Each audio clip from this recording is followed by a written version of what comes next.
صلی اللہ علیہ یا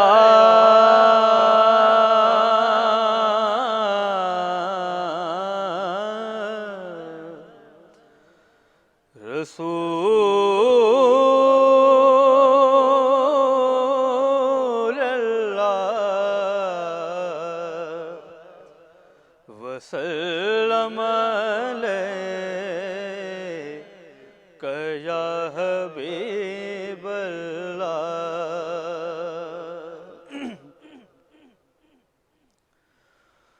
قربان میں ان کی بخشش کے،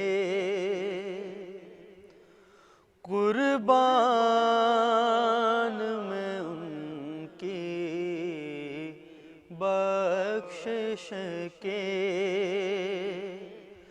مقصد بھی زبان پر آیا نہیں، قربان میں ان کی بخشش کے، مقصد بھی زبان پر آیا نہیں، بن مانگے دیا اور اتنا دیا، بن مانگے دیا اور اتنا دیا، دامن میں ہمارے سمایا نہیں، دامن میں ہمارے سمایا نہیں، قربان میں ان کی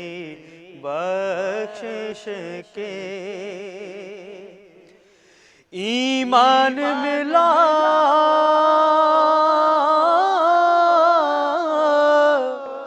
ان کے صدقے،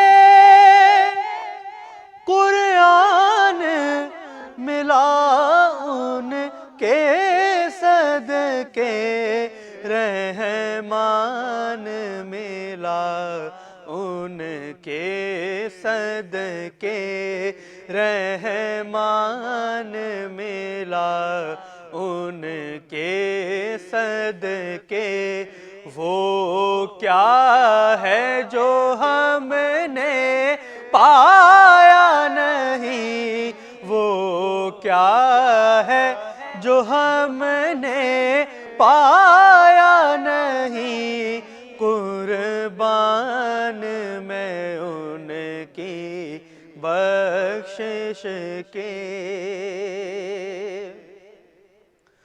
خورشید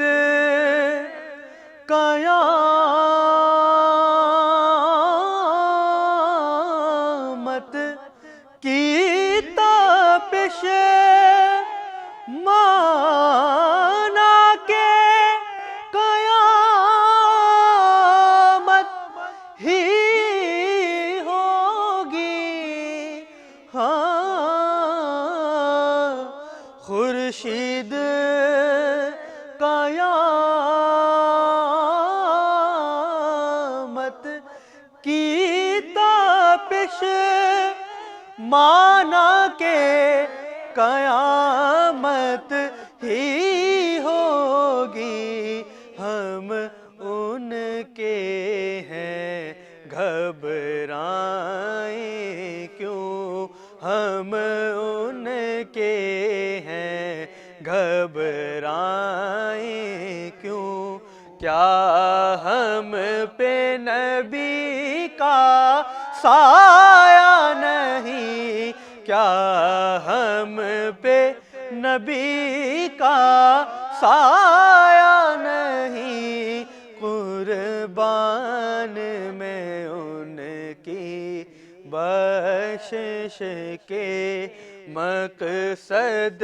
بھی زبان پر آیا نہیں، بن مانگے دیا اور اتنا دیا، دامن میں ہمارے سمایا نہیں قربان میں ان کی بخشش کے. سبحان اللہ، جزاک اللہ. عماد بیگ یہ خوبصورت کلام پیش کرنے کی سعادت حاصل کر رہے تھے. نعت رسول مقبول صلی اللہ علیہ وآلہ وسلم سے پروگرام گڈ مارننگ کراچی کا آغاز ہوتا ہے اور میں آپ کا میزبان محمد یاسر ہوں. ماہ مبارک کا عظیم مہینہ ہمیں نصیب ہوا اور اس کا سلسلہ جاری و ساری ہے. عشرہ رحمت تقریباً اپنے اختتام پر ہے. سمجھنے کی بات یہ ہے اس ماہ مبارک کی عظیم ساعتوں سے کتنا فائدہ ہم اٹھا سکے ہیں، کتنے معاملات کو سمجھ سکے ہیں اور کتنا ہم نے اپنی اصلاح کے اوپر کام کیا. اصلاح کے اوپر اس لیے زور دیا جا رہا ہے کم و بیش روزانہ کی پروگرامز میں اس حوالے سے خاص طور پر گفتگو ہو رہی ہے کہ اصلاح کا جو پہلو ہے اس کو بہت دیر سے نظر انداز کر رکھا ہے، جس کی وجہ سے ہمیں معاشرتی برائیاں زیادہ نظر آنا شروع ہو چکی ہیں. انہی بیماریوں کے حوالے سے بڑی سرحاصل گفتگو ماضی میں رہی ہے، سلسلہ آگے بھی جاری رہے گا. مختلف معاملات موضوعات پر پروگرام میں گفتگو ہوتی ہے، جس میں جسمانی، روحانی اور نفسیاتی مسائل خاص طور پر، اور اس کے ساتھ ساتھ معاشی مسائل اور معاشرتی مسائل جس کے پر ابھی کچھ دیر پہلے بات ہوئی، اس کے حوالے سے پروگرامز میں اپنی گفتگو کرتے ہیں. مختلف مہمان شخصیات وقتاً فوقتاً تشریف لاتی ہیں، پروگرام میں شریک ہوتی ہیں اور ہماری کوشش یہ ہوتی ہے کہ ان تمام موضوعات پر ان سے گفتگو کی جائے، رہنمائی حاصل کی جائے. ماہ مبارک میں خاص طور پہ یہ نشست اس لیے رکھی گئی ہے کہ اس میں روزے کی اہمیت، فضیلت کے حوالے سے گفتگو کی جا سکے اور دوسری طرف ایک اور بڑا اہم دنیاوی پہلو آپ کی صحت کے حوالے سے پروگرام میں بات کی جائے. تو کوشش یہی رہی شروع دن سے کہ یہ جو معاملات ہیں زیادہ سے زیادہ ان کو زیر بحث لایا جائے، آپ کے سوالات کو شامل کیا جائے. اسی سلسلے میں ہماری کوشش ہوتی کہ دیکھنے والوں کو، جو پروگرام دیکھ رہے ہیں اس وقت، کیونکہ یہ براہ راست پروگرام ہے، اس میں دیکھنے والوں کو موقع دیا جائے کہ وہ پروگرام میں شامل ہو اور شامل ہو کر اپنی بات کہہ بھی سکیں، سوالات بھی کر سکیں اور رہنمائی بھی حاصل کر سکیں. تو وہ سوالات ہمیں مختلف ذرائع سے موصول ہوتے ہیں. ایک تو ذریعہ آج کل جس کا زیادہ استعمال ہو رہا ہے وہ سوشل میڈیا کا ہے.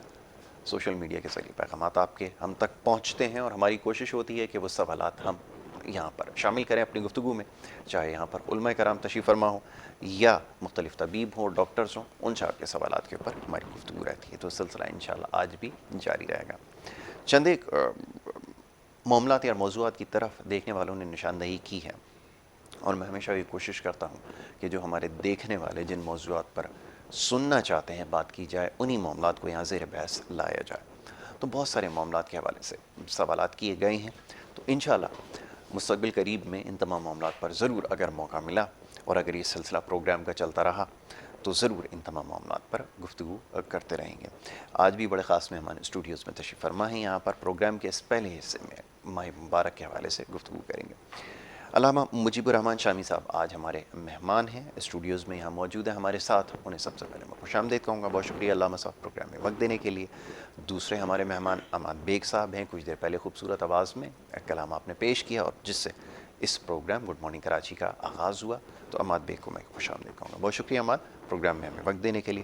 علامہ صاحب سوالات بہت سارے موصول ہو رہے ہیں ماہ مبارک کے حوالے سے. پچھلی دفعہ بھی جب آپ تشریف لائے تو وہ سوالوں کا ایک سلسلہ تھا، تو میں چاہوں گا کہ اس سلسلے کو وہیں سے آگے بڑھایا جائے. ماہ مبارک کا اس وقت کیونکہ آغاز نہیں ہوا تھا، لوگ بہت ساری چیزوں کے بارے میں سوالات کر رہے تھے اور یہ اچھی بات ہے کہ اب شعور اور آگہی ہے معاشرے میں.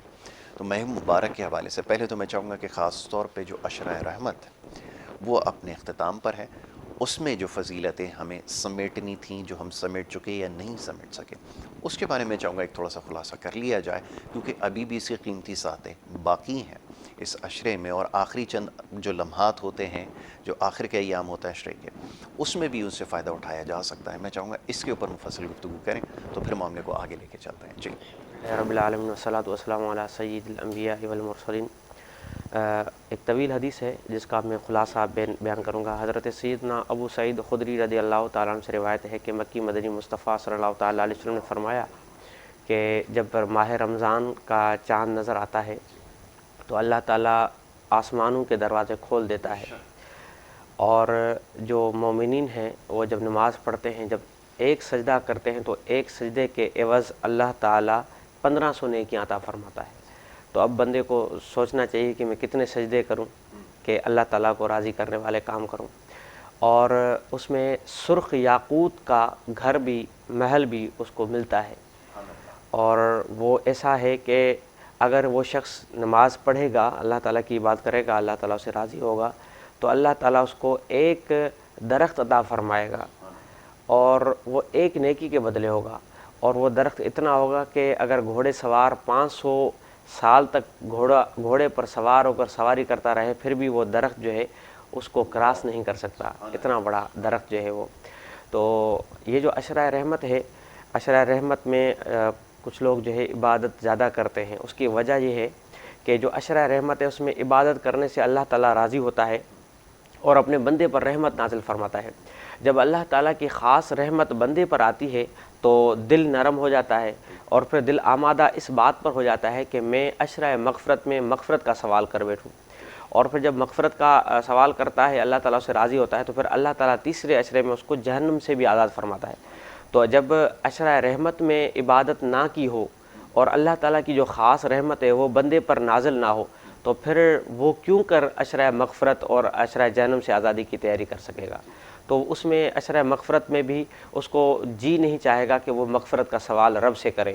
تو اس لیے یہ جو عشرۂ رحمت ہے یہ دونوں عشروں کے مقابل میں جو ہے وہ بہت ہی اہمیت کا حامل ہے کہ عشرۂ رحمت میں اللہ تعالیٰ سے گڑ گڑا کر دعائیں کی جائیں اور اللہ تعالیٰ کی اتنی عبادت کی جائے کہ اللہ تعالیٰ کی خاص رحمت اس بندے پر نازل ہو. جیسا کہ ہم سنتے ہیں وما ارسلناک الا رحمۃ للعالمین، اے حبیب ہم نے آپ کو نہ بھیجا مگر رحمت سارے جہاں کے لیے.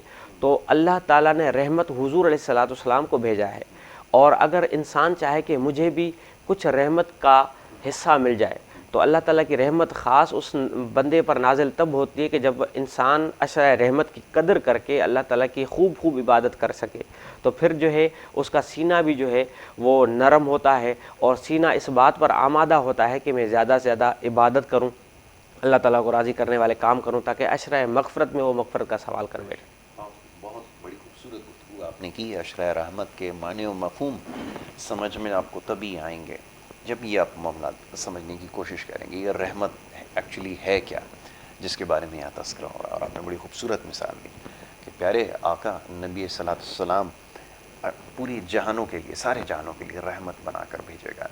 اب اس کو اس سے ایسوسیٹ کرنے کی کوشش کیجئے، ذرا اس کو سمجھنے کی کوشش کیجئے کہ رحمت کتنی بڑی اور عظیم نعمت باری تعالیٰ کی ہے. اچھا جی، اس کے علاوہ اب نماز کے حوالے سے فریضے کی ادائیگی سب سے زیادہ ضروری ہے. روزہ ایک فریضہ ہے، اس کی ادائیگی کے لیے اللہ تعالیٰ ہم سب کو ہمت دے، لیکن بہت سارے عذر ہمارے پاس آ جاتے ہیں. یہی کچھ سلسلہ معاف کیجیے گا نماز کے لیے بھی. اب یہ ایک ایسا عبادت کا مہینہ ہے کہ جس میں اور بہت ساری دیگر عبادات اس کے ساتھ جڑی ہوئی ہیں، جس میں نماز ایک ہے، دعا ایک ہے اور دیگر معاملات ہیں، پھر زکوٰۃ کا معاملہ ہے، یہ سب کچھ. تو یہ سارے آپ کو مواقع زیادہ بہتر اس سے فائدہ اٹھانے کا ماہ مبارک میں ملتا، لیکن کوتاہی ہمیشہ ہو جاتی، کمزوری ہمیشہ سے ہو جاتی. کیسے ان کوتاہیوں کمیوں کو دور کیا جائے، میں چاہوں گا اس پہ تھوڑی گفتگو کریں. جیسا کہ آپ کو معلوم ہے کہ اللہ تعالیٰ نے تقریباً 700 سے زائد مقامات پر قرآن مجید میں نماز کا ذکر فرمایا ہے کہ نماز پڑھی جائے. وَأَقِیمُوا الصَّلَاةَ وَآتُوا الزَّکَاةَ وَارْکَعُوا مَعَ الرَّاکِعِینَ. اس آیت مبارکہ میں 3 احکام ہیں. وَأَقِیمُوا الصَّلَاةَ اور نماز کو قائم کرو، وَآتُوا الزَّکَاةَ اور زکوٰۃ کو ادا کرو، وَارْکَعُوا مَعَ الرَّاکِعِینَ رکوع کرنے والوں کے ساتھ رکوع کرو، یعنی جماعت کے ساتھ نماز پڑھو. یہاں پر وَأَقِیمُوا الصَّلَاةَ کا جو اللہ تعالیٰ نے فرمایا ہے کہ نماز کو قائم کرو، یہ نہیں فرمایا گیا کہ بس نماز کو پڑھو، نماز کو قائم کرو. قائم کرنے سے مراد یہ ہے کہ مسلسل پڑھتے رہو، اس کو قائم کرو، وہ اس کو اپنی زندگی میں نافذ کر دو نماز کو. اور زکوٰۃ کو ادا کرو، یعنی جو زکوٰۃ صاحب نصاب ہوگا وہ زکوٰۃ ادا کرے گا. وَارْکَعُوا مَعَ الرَّاکِعِینَ رکوع کرنے والوں کے ساتھ رکوع کرو، یعنی جماعت کے ساتھ نماز پڑھو. جماعت کے بارے میں یہ آتا ہے حدیث مبارکہ میں، ایک روایت آتی ہے کہ 25 گنا زیادہ ثواب ملتا ہے اور ایک روایت آتی ہے کہ 27 گنا زیادہ ثواب ملتا ہے. میں مثال دوں کہ اب یہاں پر جیسے کہ طارق روڈ ہے، طارق روڈ پر اگر میں کوئی چیز بیچوں وہ 1 روپے کی جائے اور اگر وہی چیز لے کر میں صدر کی طرف جاؤں تو 27 روپے مجھے زیادہ ملیں گے، تو حریص ہوتا ہے انسان، وہ چاہتا ہے کہ مال زیادہ ملے. اب وہ چاہتا ہے تھوڑی سی مشقت کر لوں گا اور 1 روپے کی جگہ 27 روپے ملیں گے، تو وہ وہاں پر چلا جاتا ہے. لیکن اگر ہم عبادات کے معاملات پر آتے ہیں تو نماز میں سستی ہوتی ہے کہ چلو گھر پہ پڑھ لیتے ہیں یا روزہ رکھنا ہے. جیسے کافی لوگ ایسے ہوتے ہیں کہ جو سحری کرنے کے بعد پھر اگر موقع ہوتا ہے تو وہیں نماز پڑھ لیتے ہیں، اور کچھ لوگ تو ویسے بھی سو جاتے ہیں، بس روزہ رکھنا ہے تو نماز سے غفلت ہوتی ہے. تو نماز سے غفلت نہ کی جائے، اور خاص طور پر رمضان المبارک کا بابرکت مہینہ جس میں نمازوں کا، روزوں کا، ہر چیز کا ثواب بڑھا دیا جاتا ہے. یعنی رمضان المبارک میں نفل کا ثواب جو ہے وہ فرض کے برابر، اور فرض کا ثواب جو ہے وہ 70 گنا بڑھا دیا جاتا ہے. تو اس حوالے سے کوشش کی جائے کہ نماز کو پابندی کے ساتھ ادا کیا جائے. اللہ تعالیٰ کے حبیب علیہ الصلاۃ والسلام نے فرمایا الصلاۃ عماد الدین، نماز دین کا ستون ہے. یعنی جیسے کہ نا کہ پلرز، اب دین کے پلرز کیا ہیں، تو ان پلرز میں آتا ہے کہ نماز جو ہے وہ دین کا پلر ہے. اگر آپ جو ہے ایک بلڈنگ کھڑی کریں گے اس میں پلر نہ دیں تو وہ بلڈنگ کھوکھلی ہو جائے گی، بنیاد اس کی نہیں بنے گی. تو اس لیے آپ جو ہے وہ دین میں اگر رہنا ہے اور دین پر چلنا ہے تو اس کے لیے آپ نے نماز کو قائم کرنا ہے. تو نماز کو پابندی سے پڑھنا ہے، کیونکہ الصلاۃ عماد الدین اور الصلاۃ معراج المؤمنین، نماز مومن کی معراج ہے. اگر انسان سوچے کہ یار حضور علیہ الصلاۃ والسلام کو معراج نصیب ہوئی، وہ عالی شان معراج، اور اگر مجھے معراج کی برکتیں ملیں تو پھر اسے چاہیے کہ وہ نماز کو پڑھنے کا سلسلہ شروع کرے، کیونکہ حضور علیہ الصلوۃ والسلام نے فرمایا کہ الصلاۃ معراج المؤمن، نماز مومن کی معراج ہے. اب مومن کو معراج چاہیے تو وہ نماز کو پابندی سے پڑھے، تو انشاءاللہ اس کی برکتیں خود مل جائیں گی. نماز سے متعلق ایک سوال جو سب سے زیادہ موصول ہوتا ہے، ماہ مبارک میں ہر چیز کے لیے مسلمان تیزی کرتا ہے، پھرتی دکھاتا ہے، بڑی اچھی بات ہے، بڑے جذبے کے ساتھ، بڑے چاؤ سے اور بڑی کوشش کے ساتھ عبادت کی طرف جو ہے وہ رجوع کرتا ہے. لیکن ایک سوال یہ بار بار پوچھا جاتا ہے، وہ یہ کہ یہ جو شوق ہے، یہ جو لگن ہے، یہ رمضان کے خاتمے کے ساتھ ہی جیسے ہی اختتام کو پہنچتا ہے وہ سارا جذبہ جو ہے وہ واپس اپنی جگہ پر آ جاتا ہے. اس جذبے کو سال ہر سال برقرار رکھنے کے لیے کیا دوا کی جائے، یہ ذرا فرمائیے. جیسا کہ آپ کو معلوم ہے کہ حکماء اور طبیب جو ہے وہ کوئی عمل کہتے ہیں تو کہتے ہیں کہ 40 دن تک سبحان اللہ، پڑھیں آپ. بہت اچھی بات. 40 دن تک آپ نے ناگاہ نہیں کرنا، کھانے کے حوالے سے ہو یا وظائف کے حوالے سے ہو. بہت اچھی بات. اب ایک انسان ہے وہ نمازیں نہیں پڑھتا، رمضان کا بابرکت مہینہ جب آتا ہے تو وہ رمضان مہینہ عبادت میں گزارتا ہے، نمازیں پڑھتا ہے. اب وہ کوشش کرے کہ 30 دن تو اس نے نماز پڑھ لی، 10 دن مزید تھوڑی محنت کرے گا تو اس کی عادت اور روٹین بن جائے گی. جب عادت اور روٹین بن جائے گی تو پھر وہ نماز کو پابندی سے کرنے والا ہو جائے گا. بہت اچھی بات. آپ نے دیکھا ہوگا کہ جو نماز کا پابند ہوگا تو وہ نماز عشاء جس نے مصروفیات کے سبب نہیں پڑھ سکا، تو چاہے وہ گھر پر 12 بجے آئے یا 1 بجے آئے یا 2 بجے آئے، لیکن اس کو سکون والی نیند نہیں آتی. وہ کہتا ہے میں اللہ کا فرض ادا کر کے پھر سو جاؤں.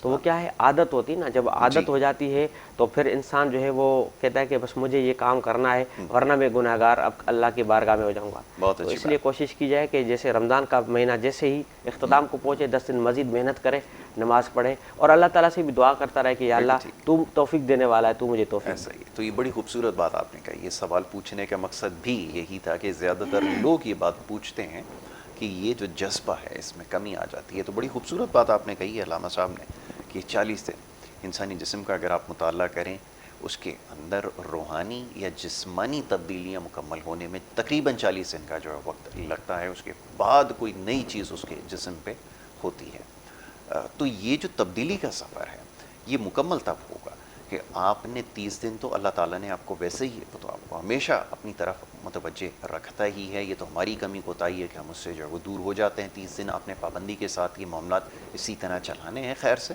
اور آگے کے 10 دن تو وہ 10 دن بڑے اہم ہیں جس کے اندر اگر پابندی کریں گے تو 40 دن کے بعد یہ عادت پختہ ہو جائے گی. اور پھر وہ جو ہم انگریزی میں کہتے ہیں سنک ہو جانا، یعنی آپ کے جو آپ کا ٹائم ہے، جو اسکیجول ہے، یہ جو آپ کا اس وقت جو دنیاوی معاملات ہیں جس میں بڑی تیزی سے وقت گزر رہا ہے، صرف ہو رہا ہے، اس کے ساتھ یہ سنک ہو جائیں گے، یعنی اس کے ساتھ مل جائیں گے. تو جیسے آپ سارے امور کی انجام دہی کرتے ہیں اس طرح نماز کی انجام دہی بھی اپنے مقررہ وقت پر خود بخود ہونا شروع ہو جائے گی. تو بڑا کام کا جو ہے وہ نسخہ آپ کو علامہ صاحب نے بتایا ہے. اچھا، ایک بریک میں نے لینی ہوگی، اور بریک پہ جانے سے پہلے عماد بیگ یہاں تشریف فرما ہے، تو میری گزارش ان سے یہ ہوگی کہ وہ ایک کلام پیش کریں تو اس کے بعد پھر ہم بریک کی طرف جائیں گے، اور جب ہم بریک سے واپس آئیں گے تو پھر یہ سوال و جواب کا جو سلسلہ ہے وہ جاری رہے گا، اور خاص طور پہ ماہ مبارک کے اندر جو روزے کے حوالے سے مسائل ہیں اس کے اوپر گفتگو کرنا ضروری ہے۔ تو میں گزارش کروں گا اماد بیگ سے کہ وہ کلام پیش کرے، اور پھر اسی کے ساتھ ہم بریک کی طرف جائیں گے۔ جی اماد، بسم اللہ۔ موضوع چل رہا ہے میں اسی کو جی جی ضرور ضرور کیجیے، بہت اچھی کلام بات ہے۔ پیش کر رہا ہوں۔ اپنے دامان شفاعت میں چھپائے رکھنا، اپنے دامان شفاعت میں چھپائے رکھنا، اپنے دامان شفاعت میں چھپائے رکھنا، میرے سرکار میری بات بنائے رکھنا، میرے سرکار میری بات بنائے رکھنا، اپنے دامان شفاعت میں ان کے ہو جاؤ ہر ایک چیز، انہی سے مانگو، ان کے ہو جاؤ ہر ایک چیز، انہی سے مانگو، اپنے دامن پہ نہ احسان پرائے رکھنا، اپنے دامن پہ نہ احسان پرائے رکھنا، اپنے دامان شفاعت میں، اور آپ یاد آئیں تو پھر یاد نہ آئے کوئی، آقا آپ یاد آئیں تو پھر یاد نہ آئے کوئی، غیر کی یاد میرے دل سے بھلائے رکھنا، غیر کی یاد میرے دل سے بھلائے رکھنا،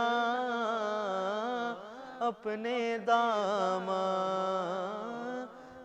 شفاعت میں۔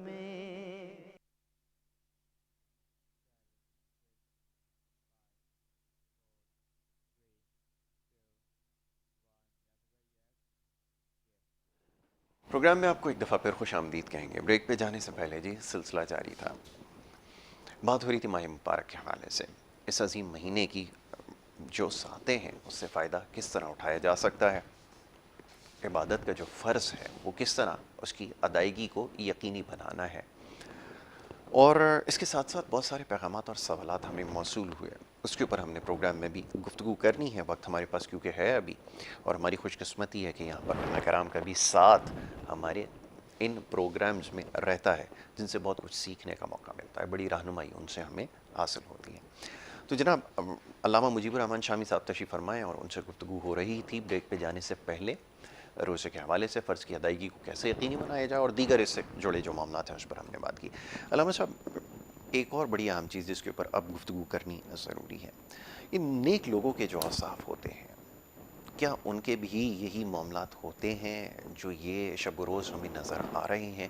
پوچھنے کا مقصد یہ ہے کہ یہ جو معاملات میں ہمارے بگاڑ آیا ہے، شاید وہ اوصاف ہمارے اندر ابھی تک رونما ہونا شروع نہیں ہوئے ہیں، جس کی وجہ سے یہ سارے معاملات ہاتھ سے نکلتے جا رہے ہیں۔ تو وہ جو نیک لوگوں کے اوصاف ہوتے ہیں، یعنی عبادت کے جو طور طریقے ہیں، معاشرے میں رہنے کے، زندہ رہنے کے جو طور طریقے ہیں، وہ شاید ہمیں ابھی تک سمجھ میں نہیں آئے، جس کی وجہ سے معاملات جو ہیں وہ مزید الجھاؤ کی طرف جا رہے ہیں۔ میں چاہوں گا اس کے اوپر تھوڑی سی گفتگو کر لیں۔ جی لوگ جو ہیں وہ ان کے بارے میں اللہ تعالیٰ نے قرآن مجید میں فرمایا ہے، وَعِبَادُ الرَّحْمَنِ الَّذِينَ يَمْشُونَ عَلَى الْأَرْضِ هَوْنًا وَإِذَا خَاطَبَهُمُ الْجَاهِلُونَ قَالُوا سَلَامًا وَالَّذِينَ يَبِيتُونَ لِرَبِّهِمْ سُجَّدًا وَقِيَامًا۔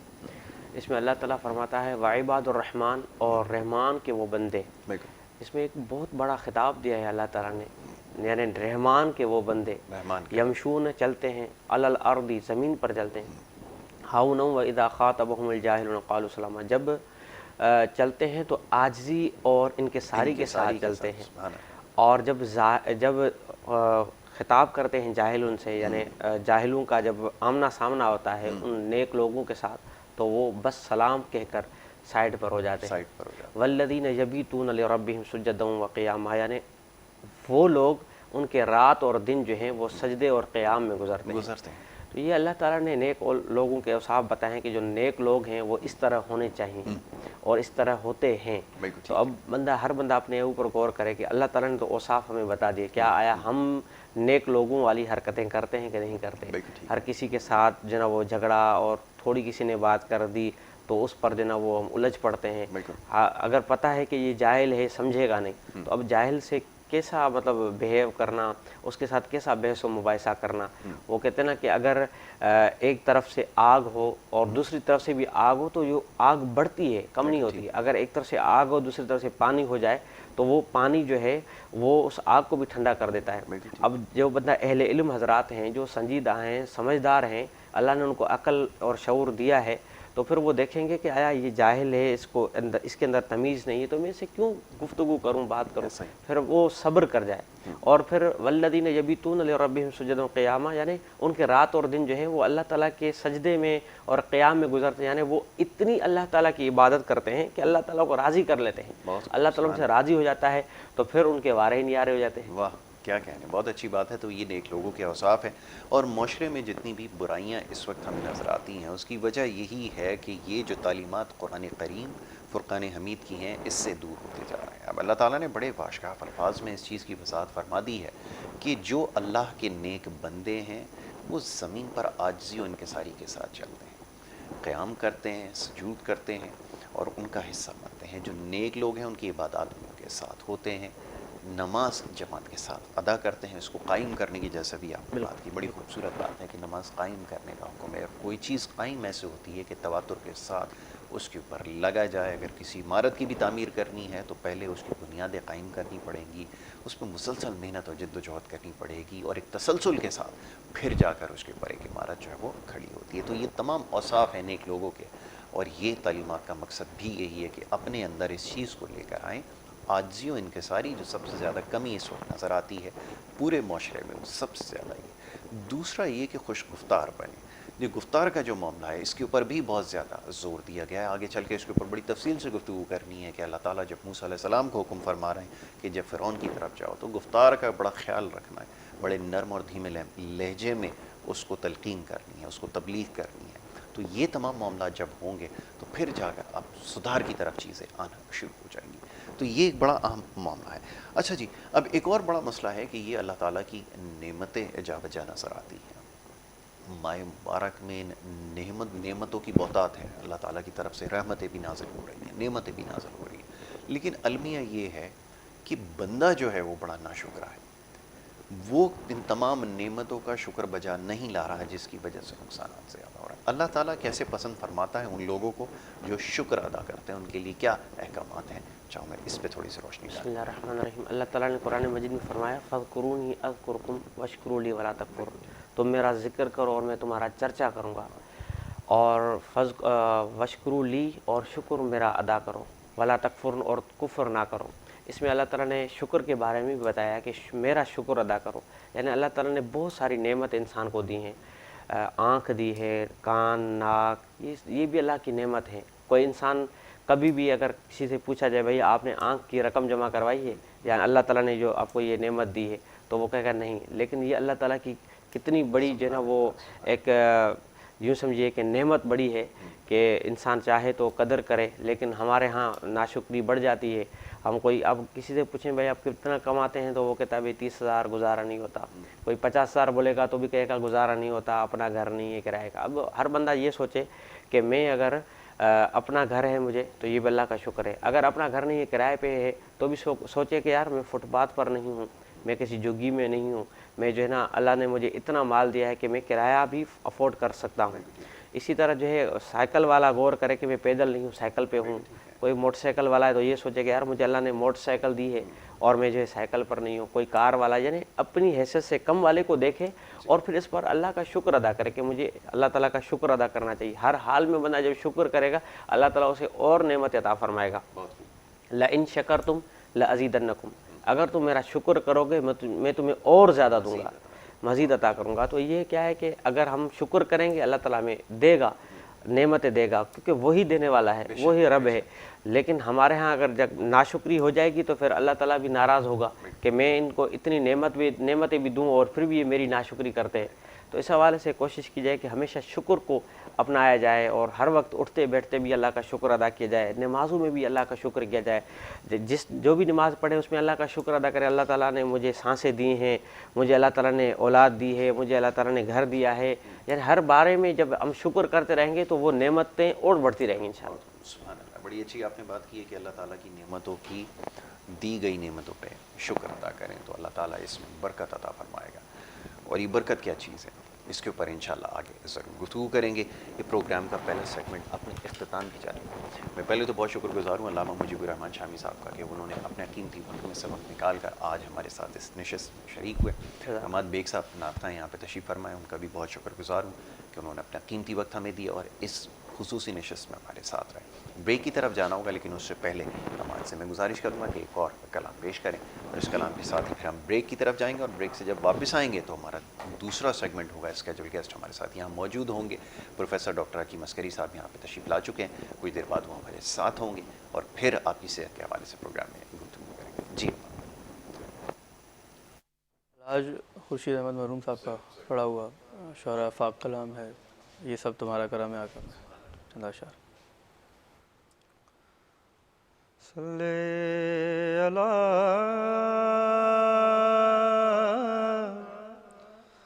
نبینا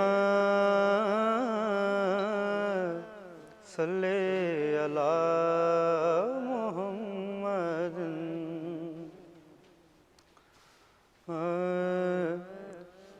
کوئی سلیقہ ہے آرزو کا، آرزو کا، آرزو کا کوئی سلیقہ ہے آرزو کا، کوئی سلیقہ ہے آرزو کا، نہ بندگی میری بندگی ہے، یہ سب تمہارا کرم ہے آقا، یہ سب تمہارا کرم یہ بات اب تک بنی ہوئی ہے، یہ سب تمہارا کرم ہے آقا۔ عمل کی میرے اساس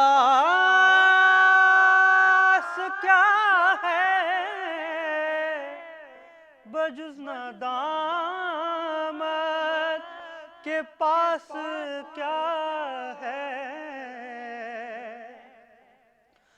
عمل کی میرے اساس کیا ہے، بجز ندامت کے پاس کیا ہے۔ رہے سلامت تمہاری نسبت، رہے سلامت تمہاری نسبت، میرا تو ایک آسرا یہی ہے، یہ سب تمہارا کرم ہے آقا۔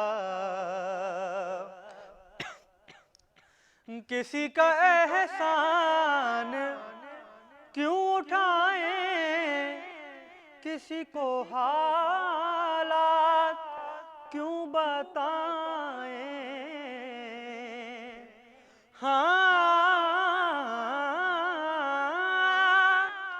کسی کو حالات کیوں بتائیں، کسی کا احسان کیوں اٹھائیں۔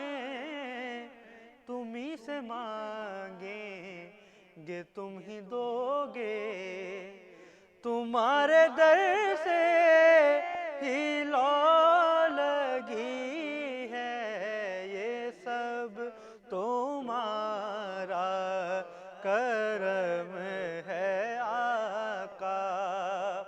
جتنا دیا سرکار نے مجھ کو اتنی میری اوقات نہیں، جتنا دیا سرکار نے مجھ کو اتنی میری اوقات نہیں، یہ تو کرم ہے ان کا ورنہ مجھ میں تو ایسی بات نہیں، یہ سب تمہارا